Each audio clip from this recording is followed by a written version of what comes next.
힘들게 하루를 견디는 발걸음들이 너무나 많습니다. 그렇지만 이 땅의 시간도 우리의 싸움도 끝나는 날이 올 것입니다. 그 날까지 우리에게 은혜를 부으셔서 그 하루하루를 이기고 승리하도록 인도하여 주시옵소서.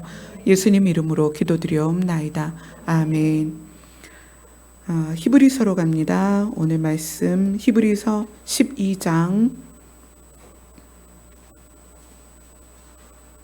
14절부터 17절까지입니다.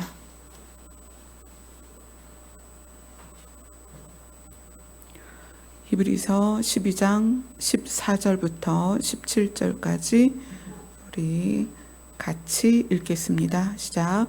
모든 사람과 더불어 화평함과 거룩함을 따르라. 이것이 없이는 아무도 주를 보지 못하리라. 너희는 하나님의 은혜에 이르지 못하는 자가 없도록 하고 또 쓴뿌리가 나서 괴롭게 하여 많은 사람이 이로운 말미암아 더럽게 되지 않게 하며 음행하는 자와 혹 한 그릇 음식을 위하여 장자의 명분을 판 에서와 같이 망령된 자가 없도록 살피라. 너희가 아는 바와 같이 그가 그 후에 축복을 이어받으려고 눈물을 흘리며 구하되 버림바가 되어 회개할 기회를 얻지 못하였느니라. 아멘. 오늘 주제는 교회를 다니는 우리가, 하나님의 자녀라고 말하는 우리가, 성도라고 말하는 우리가 반드시 알아야 될 내용입니다. 왜냐하면 이것이 없이는 아무도 주를 보지 못하리라. 그러면 다시 오시는 주도 보지 못할 것이요. 우리가 주님 앞에 설 수도 없다는 얘기입니다. 너희는 하나님의 은혜에 이르지 못하는 자가 없도록 해라. 하나님의 은혜가 무엇입니까? 우리를 구원하고 살리는 것이 하나님의 은혜입니다. 그러면 구원하고 살리시는 하나님의 은혜에 이르지 못한다는 것이 방금 말한 주를 보지 못한다는 거예요. 그 다음 또 밑에 내려가서는 누구에 대해서 이야기하냐면 눈물을 흘리며 구하되 버림바가 되어서 회개할 기회를 얻지 못하는 자가 있다는 거예요. 이거는 어떤 얘기냐면 은혜에 있었고 구원을 받았는데 잃어버린 거예요. 잃어버린 다음에 다시 와서 그걸 다시 주세요 했을 때 그것을 받을 수 있는 기회조차 얻을 수 없는 상황이 올 수 있다는 거예요. 그래서 오늘 정말 짧은 말씀이에요. 14절에서 17절까지 네 절에 있는 정말 짧은 말씀인데 이것이 하나님께서 우리에게 너 이거 아니면 구원받지 못해라고 말하는 것과 똑같다는 얘기예요. 오늘 말씀은 굉장히 중요한 거죠. 모든 사람과 더불어 화평함과 거룩함을 따르라. 이것이 없이는 아무도 주를 보지 못하리라. 이제 이 말씀의 이제 시작을 한번 볼게요. 에덴에서 아담과 하와가 살다가 에덴에서 쫓겨났습니다. 쫓겨나서 그들이 가장 무엇을 소원했을까를 생각해 봤어요. 에덴은 모든 것이 노력하지 않고 힘쓰고 애쓰지 않아도 주어지는 곳이었어요. 그러니까 우리가 이제 은혜가 아니면 살 수 없다는 건 이 땅에서 우리는 힘쓰고 애쓰고 노력하고 버티고 그래야만 살 수 있다는 거예요. 요즘 이제 새벽에 찬미랑 저랑 자면 그런 얘기를 많이 해요. 오늘도 잘 견뎠어. 내일도 견딜 수 있어. 내일은 내일의 은혜가 있어. 오늘 잘 버텼어. 둘이 그런 얘기해요. 잘 자. 그리고 뽀뽀하고 자 내일은 내일의 은혜가 있을 거야. 내일도 잘 견디자. 이러면서 저희 잠이 들거든요. 새벽에. 우리 되게 처절해 보이죠? 둘이 그러고 자요. 왜냐하면 찬미는 찬미대로 그 24시간을 사는 것이 버티고 견뎌야만 살거든요. 가만히 있는 상태가 그냥 가만히 있는 것이 아니라 눈도 시야가 깨지고 귀에서 이명이 있고 난청이 있고 또 심리적인 어떤 그런 어려움이 계속 오기 때문에 찬미는 24시간을 버텨내야 돼요. 근데 한 사람 한 사람 이렇게 만나보면 삶을 지탱하는데 노력이 없어도 되는 사람이 하나도 없더라는 거예요. 전부 뭔가를 버티는 거예요. 그래서 제가 이제 침대에 탁 누우면 찬미가 와서 위로와 격려를 쏟아 부어요. 엄마 힘들었지, 고생했어, 수고했어, 잘했어, 잘 자, 막 이렇게. 왜냐하면 저도 버티는 거거든요. 하루를 견딘단 말이에요. 아담과 하와가 에덴에서 쫓겨난 다음에 가시와 엉겅퀴를 내는 땅을 딱 맞이합니다. 예전에 본 적도 없던, 생긴 것도 험악한 가시와 엉겅퀴가 난단 말이에요. 농사를 지어야 되는데 그게 있으면 농사를 지을 수 없으니까 그걸 뽑아내야 되잖아요. 그 가시와 엉겅퀴에 어떻게 되겠어요? 손도 찔리고 다리도 찔리고 그러겠죠. 하루를 에덴에서 살 때에는 버티고 견디는 게 없었단 말이에요. 그런데 에덴에서 벗어난 아담과 하와는 그 하루를 버텨내야 되는, 견뎌야 되는 거예요. 땀을 흘려야 돼요. 땀이 그냥 나요? 물론 더우면 그냥도 나죠. 근데 어떻게? 수고해야 되는 거예요. 아주 힘들게 수고를, 땅을 엎어야 되고 경작을 해야 되니까. 그런 아담과 하와가 가장 소원했던 게 무엇일까? 하나님을 향해서 회복되기를 소원하지 않았을까? 그리고 그랬겠죠. 하나님, 저희 다시 거기로 들여보내주세요. 에덴으로 우리 다시 가고 싶어요. 하나님, 우리 좀 거기 다시 보내주세요. 그러지 않았을까요? 그것이 우리 본능에 있다. 우리 본능 안에 뭐가 있다? 행복을 추구하고 편안하고 안정되고 싶고, 그래서 유토피아와 파라다이스를 꿈꾸는 거예요. 우린 그것에 대한 본능이 있어요. 그래서 추구하는 거죠. 하나님, 우리를 행복하게 해주세요. 그런데 이 땅에서는 그 행복이 있을 수 없다. 왜냐하면 에덴 바깥 땅이고 저주받은 곳이기 때문에 있을 수가 없다. 그러면 아담과 하와는 무엇을 노력했을까?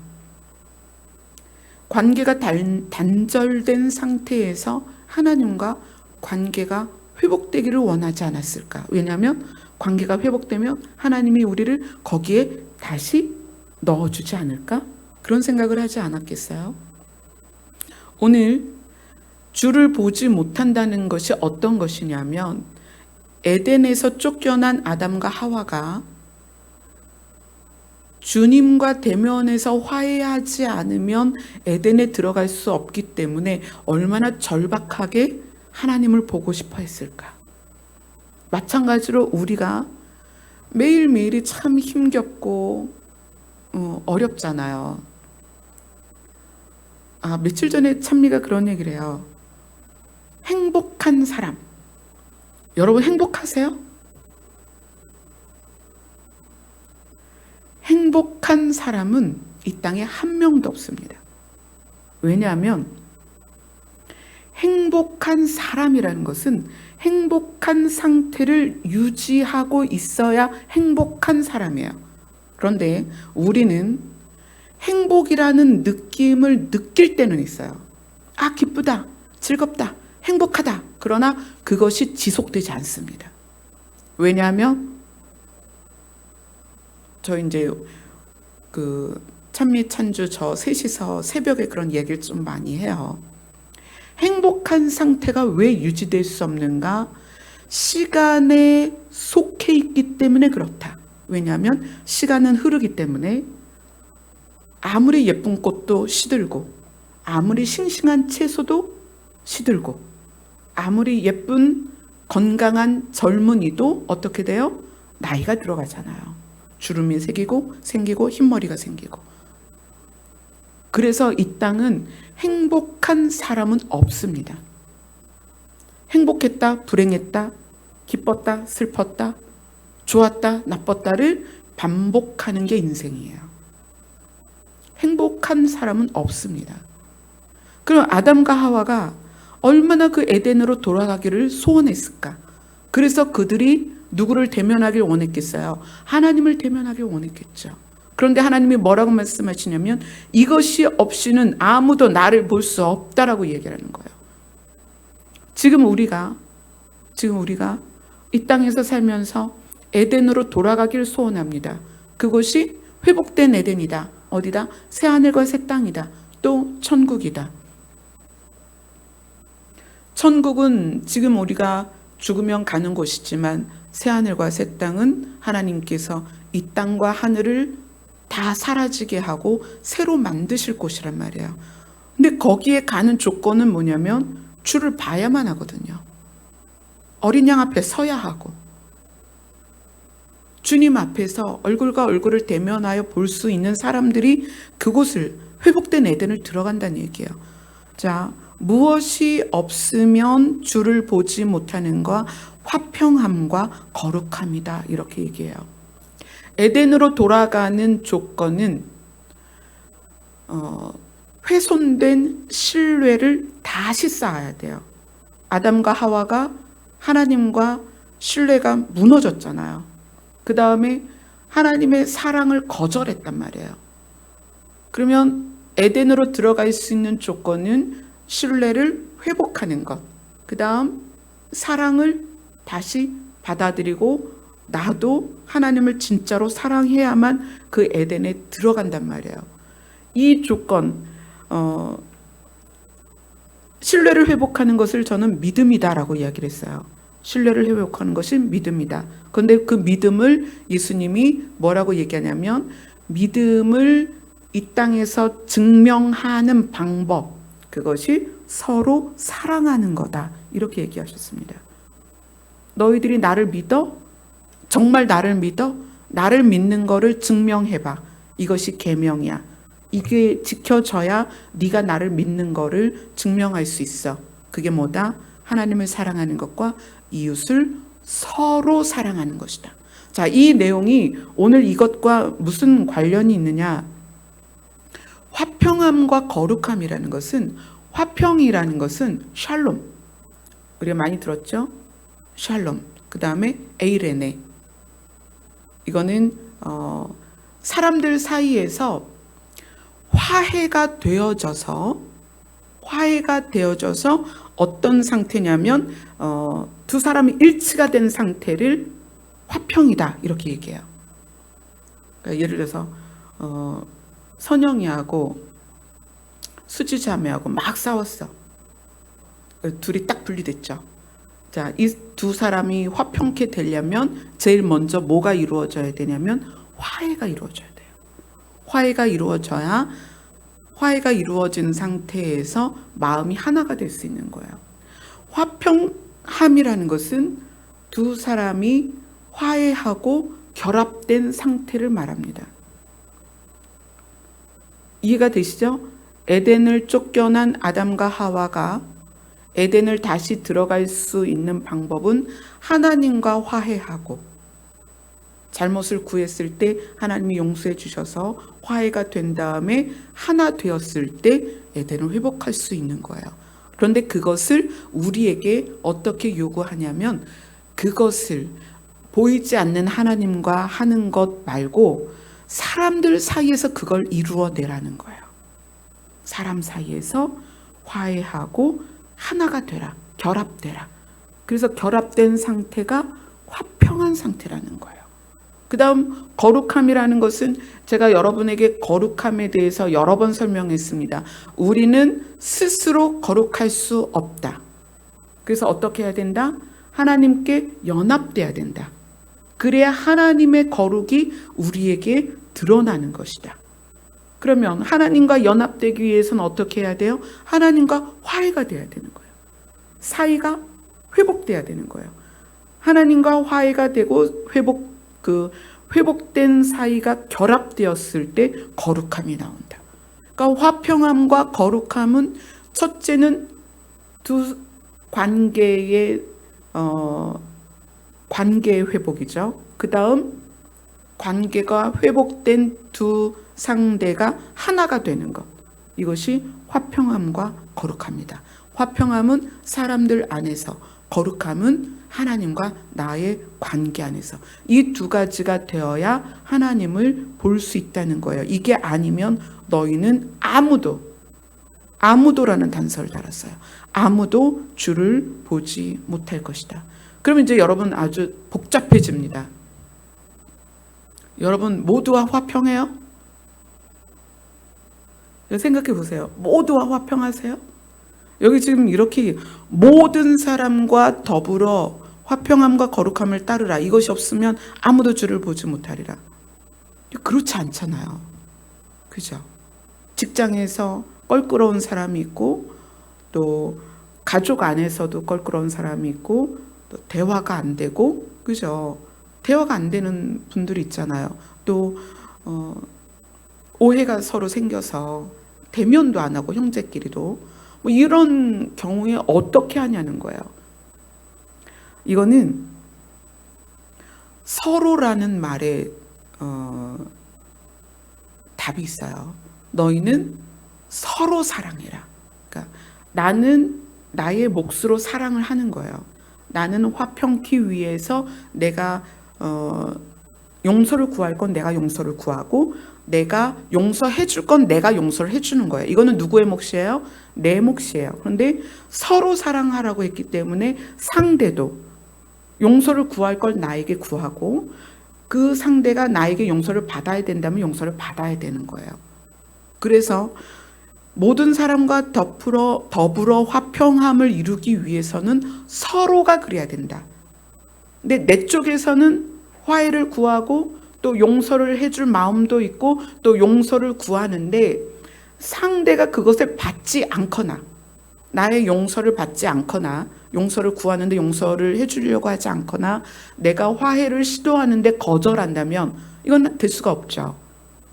그럴 경우에는 내가 그것을 시도한 것에 최선이 되는 거예요. 그것이 그쪽이 안 받아들여 준 거죠.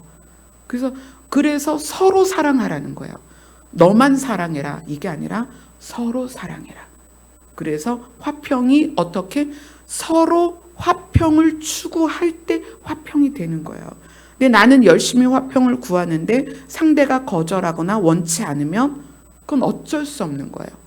내 몫을 하는 게 중요하다는 거예요. 그죠? 하나님과 우리와의 관계 안에서 하나님은 이미 우리에게 화평을 이룰 수 있는 조건을 보이셨어요. 어떻게? 십자가에서 그 사랑을 확증하셨습니다. 그럼 이제 우리만 남은 거죠. 우리가 어떻게 하면 돼요? 그 사랑을 받아들이고 내가 주를 사랑하기로 결심하는 거예요. 그러면 이제 서로 사랑하는 것이 되고 서로 화평케 되는 거죠. 그래서 사람 관계 안에서 모든 사람과 더불어 화평하려는 시도, 모든 사람과 더불어 화평하려는 마음을 우리가 가지고 있어야 되고 그렇게 노력을 해야 된다. 그러나 상대가 그거를 받아들이지 않는다면 그것은 어쩔 수 없다. 그래서 관계가 회복되지 않는 거는 그건 어쩔 수 없는 거예요. 근데 우리의 자세를 말하는 거죠. 우리는 모든 사람과 더불어 화평케 위해 노력을 해야 된다는 거예요. 자, 그러면서 이제 뭐에 대해서 이야기하냐면 15절에 보면 쓴뿌리가 나서 괴롭게 하여 많은 사람이 이로 말미암아 더럽게 되지 않게 하며, 이거는 이제 화평함과 거룩함을 이루어 가는데 방해가 되는 요소를 말하는 거예요. 쓴뿌리가 나서 너희를 더럽히게 될 거다. 괴롭게 하고 더럽게 할 거다. 이게 쓴뿌리가 뭘까요? 보통은 이제 이 쓴뿌리를 개인의 삶에서 오는 상처 이렇게 얘기를 해요. 그런데 쓴뿌리의 더 근본으로 우리가 찾아가 봐야 됩니다. 신명기로 가겠습니다. 쓴뿌리에 대해서 우리가 정확히 알아야 돼요. 신명기 29장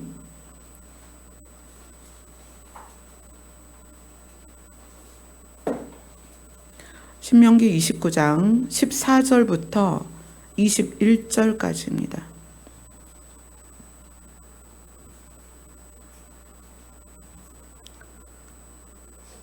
같이 읽겠습니다. 시작.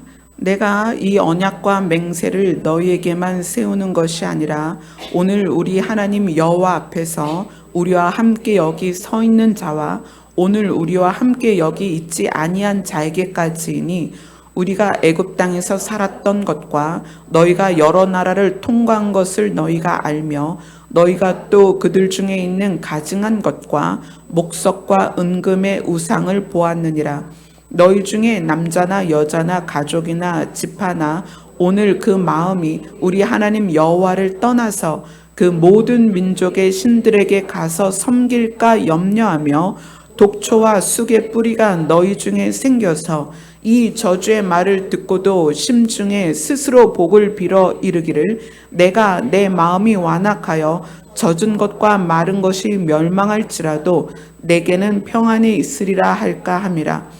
여호와는 이런 자를 사하지 않으실 뿐 아니라 그 위에 여호와의 분노와 질투의 불을 부으시며 또 이 책에 기록된 모든 저주를 그에게 더하실 것이라. 여호와께서 그의 이름을 천하에서 지워버리시되 여호와께서 곧 이스라엘 모든 지파 중에서 그를 구별하시고 이 율법책에 기록된 모든 언약의 저주대로 그에게 화를 더하시리라. 오늘 우리가 이것이 없이는 아무도 주를 보지 못할 것이다 라고 이야기하면서 이것이 뭐냐면 모든 사람과 더불어 화평함과 거룩함이다. 이것이 없이는 주를 보지 못한다. 그런데 그 화평함과 거룩함을 이루는 과정에서 그것을 방해하는 요소가 뭐냐면 쓴뿌리다 라고 얘기를 하는 거예요. 쓴뿌리다. 근데 그 쓴뿌리가 무엇이냐면 이스라엘 백성이 애굽 땅에서 나와서 광야를 지나 가나안으로 들어가는 여정에서 여러 민족을 지나갑니다. 여러 나라를 통과하는데 그 통과할 때 만난 게 뭐냐면 그들의 우상이었어요. 부어 만든 신, 깎아 만든 신, 또 은과 금으로 만든 신을 봤습니다. 그들은 이스라엘 백성은 우리는 여호와 하나님을 유일한 우리의 신으로 믿는다라고 하다가 지나가면서 쟤네는 저런 것도 있네, 쟤네는 저런 것도 있네 그러면서 신들을 주목하기 시작했어요.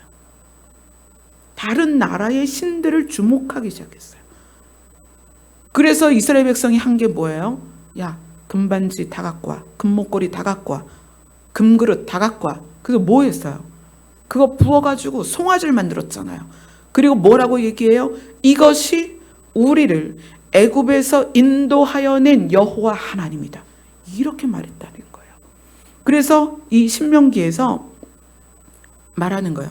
이제 지금 여기에 있는 우리와 여기에 있지 아니한 우리의 모든 후손들에게까지 이야기한다. 만약에 그 마음이 하나님을 떠나서 다른 우상을 섬기기로 한다면, 그래서 이게 무엇을 비는 거냐면 젖은 것과 마른 것이 멸망한지라도 내게는 평안이 있으리라. 이것은 우상이 나에게 복을 줄 거라는 거예요.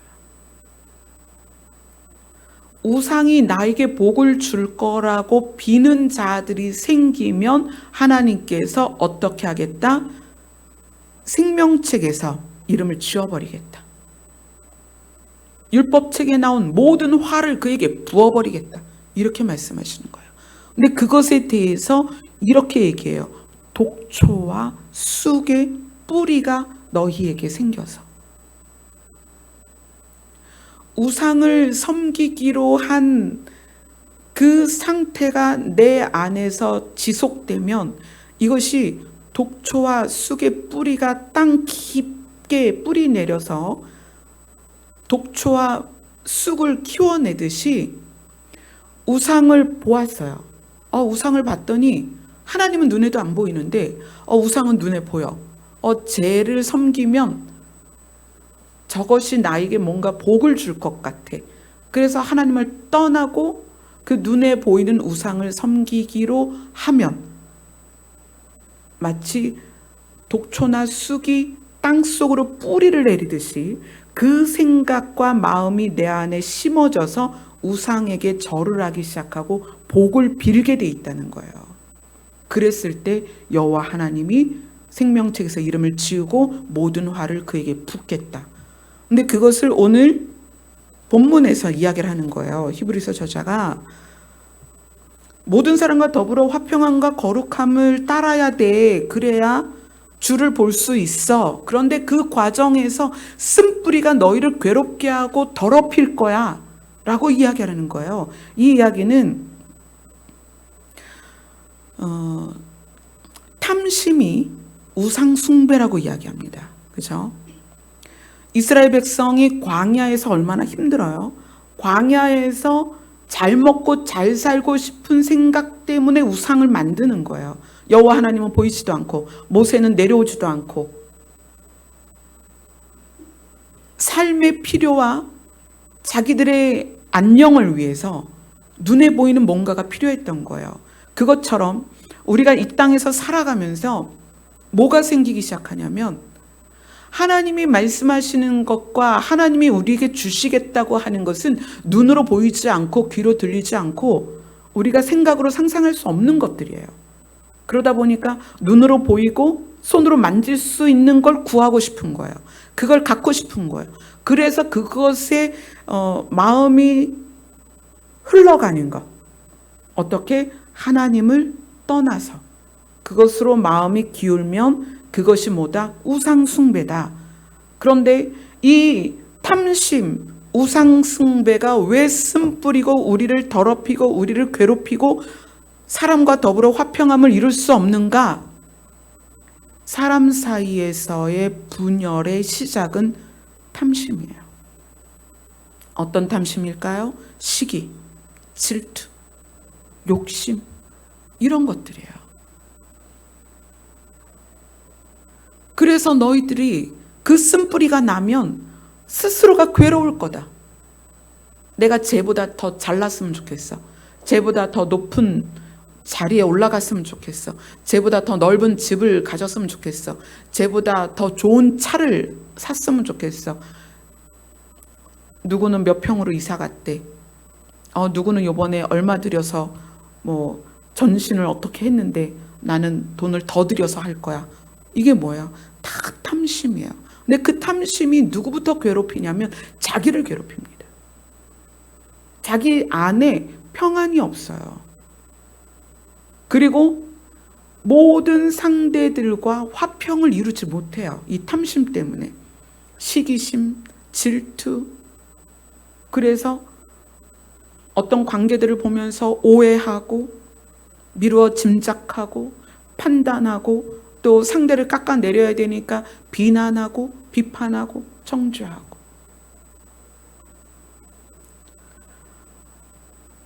쓴뿌리는 엄밀히 따지면 탐심입니다. 탐심 때문에 여호와를 떠나서 무엇인가를 추구하게 돼 있다는 거예요. 그것이 너희 자신을 괴롭힐 거다. 그리고 다른 사람들을 더럽게 할 거다. 이 쓴뿌리로 말미암아서 우리가 하나님의 은혜에 이르지 못할 수도 있다는 거예요. 우리가 사람과 더불어 화평함과 하나님과 연합되는 거룩함을 이루는 과정을 여러분 가만히 한번 생각해 보세요. 1차적으로 관계 안에서, 사람과의 관계 안에서 내가 고통을 받고 있다면 이것이 주님이 우리에게 주시고자 하는 평안, 세상이 감당할 수 없는 사람들은 누구냐? 주님이 주시는 평안을 누리는 사람들이에요. 이 사람들이 다른 사람과 더불어 화평한 관계를 유지할 수가 있는 거예요. 왜냐하면 그 안에 예수 그리스도 안에서 탐심을 다 버렸기 때문에. 탐심이 생기면 일단 평안을 잃어버려요. 그 다음 관계가 깨져버립니다. 그리고 많은 사람을, 내가 관계하는 모든 사람들을 내가 스스로 정죄하고 비난하고 비판하면서 그 사람을 더럽히게 돼 있어요. 그래서 오늘 이 쓴뿌리가 우리가 곰곰이 생각해 봐야 할 일들입니다. 그 다음에 음행하는 자나 에서같이 장자의 명분을 판 사람을 뭐라고 얘기하냐면 망령된 자다 이렇게 얘기해요. 망령된 자라는 것은 말과 언행이 비정상적인 사람, 정상이 아닌 거예요. 음행도 정상이 아니고 장자의 명분을 파축한 것으로 판다는 것도 정상이 아닌 거죠. 그런데 이러한 정상이 아닌 사람들은 왜 정상이 아니냐면 바른 가치관이 없어서 그래요. 바른 가치관이 없기 때문에 자기의 말과 행동이 정상이 아니라는 것을 본인이 알지도 못하는 거예요. 야곱은 그 장자의 명분이 얼마나 중요한지를 알았어요. 그래서 형한테 이야기를 했죠. 그 장자 명분 나한테 주면 팥죽을 줄게. 야곱은 아마 그래도 설마 형이 장자의 명분을 나한테 팔겠어? 그래도 한번 던져나 보지 뭐. 그리고 얘기했을 거야. 형 배고파? 내가 팥죽 하나 줄게. 팥죽 한 그릇에 장자 명분 나한테 줘. 그랬더니 에서가 그래 뭐 까짓거 뭐 장자 명분 뭐가 필요해. 그러고서는 팥죽으로 바꿔버린 거예요. 야곱이 얼마나 기뻤을까요? 세상에 그게 뭔데? 장자의 명분이 뭐예요? 장자의 복을 받는 합법적인 증서라는 거예요. 여러분이 만약에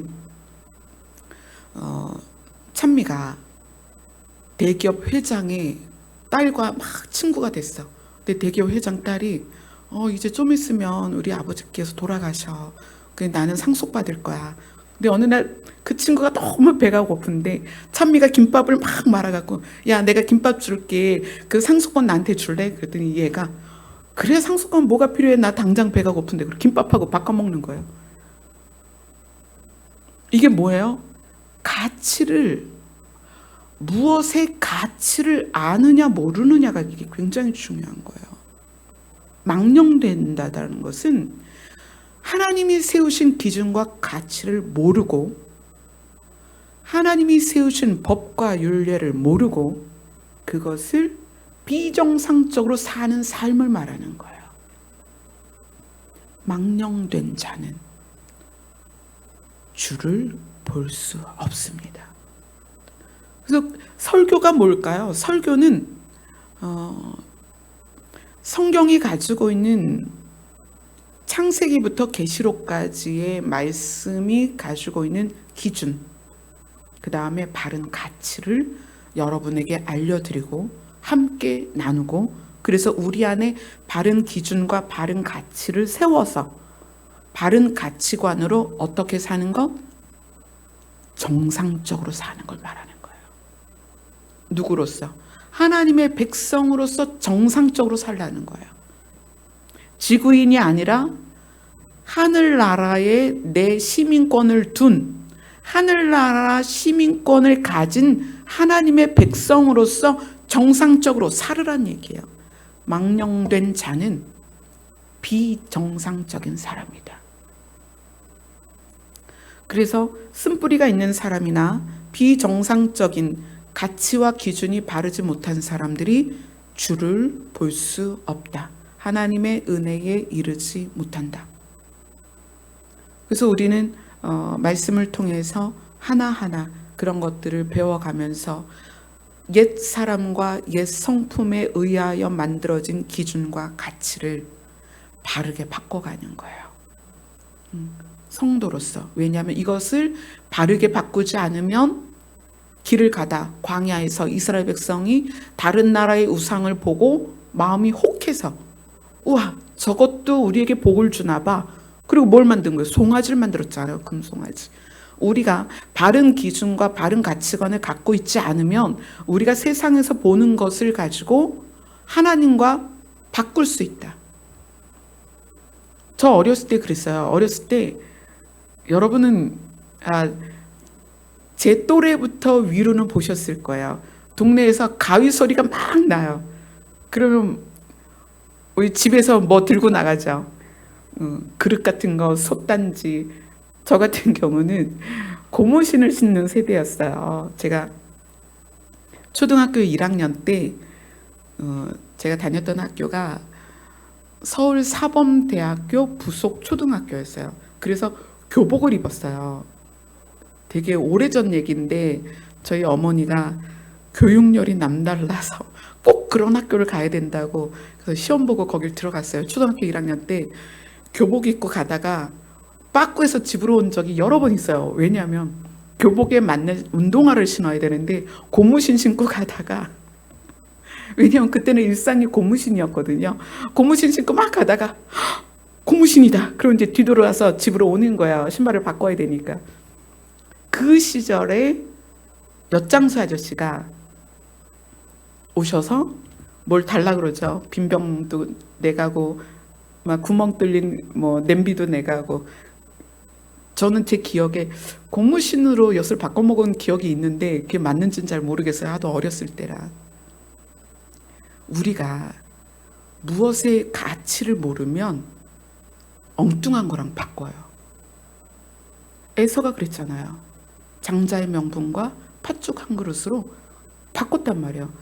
바꾸는 거는 지금이야 이제 화폐가 쓰이지만 옛날에 물물 교환을 하던 시대에는 동등한 가치일 때 바꾸는 거예요. 그죠? 바꾼다는 것은 동등한 가치일 때. 어떤 지역은 보리가 나고 어떤 지역은 쌀이 나요. 이쪽은 보리가 필요하고 이쪽은 쌀이 필요해. 그러면 동등한 가치로서 그걸 가지고 와서 바꾸는 거거든요. 우리가 바른 기준과 바른 가치를 갖고 있지 않으면 우리의 구원을 세상 것하고 바꿉니다. 그래서 어떻게 된다? 회개할 기회도 잃어버리게 될 것이다. 쓴뿌리가 나서 너희들이 그 마음이 하나님을 떠나서 우상을 섬기게 되면 너희들의 이름을 생명책에서 지워버릴 거다. 무서운 말씀이에요.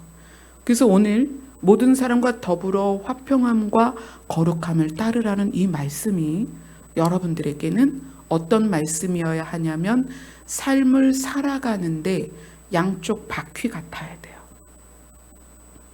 사람을 대하는 자세와 그 다음 하나님을 향하여 끊임없이 연합되고자 하는 마음, 이것이 두 발 자전거라면 앞바퀴 뒷바퀴가 돼야 됩니다. 그래서 언제까지? 하나님의 나라에 도달할 때까지 실제로 그분 앞에 이르러서 얼굴과 얼굴을 대면하는 날까지 이 두 바퀴를 가지고 인생을 살아야 합니다. 아멘. 우리가 아무리 모든 사람과 더불어 화평함을 추구해도 서로 사랑하라는 것 때문에 상대가 그것을 받아들이지 않으면 될 수가 없어요. 근데 우리는 우리의 몫을 다하는 거예요. 화평케 위하여.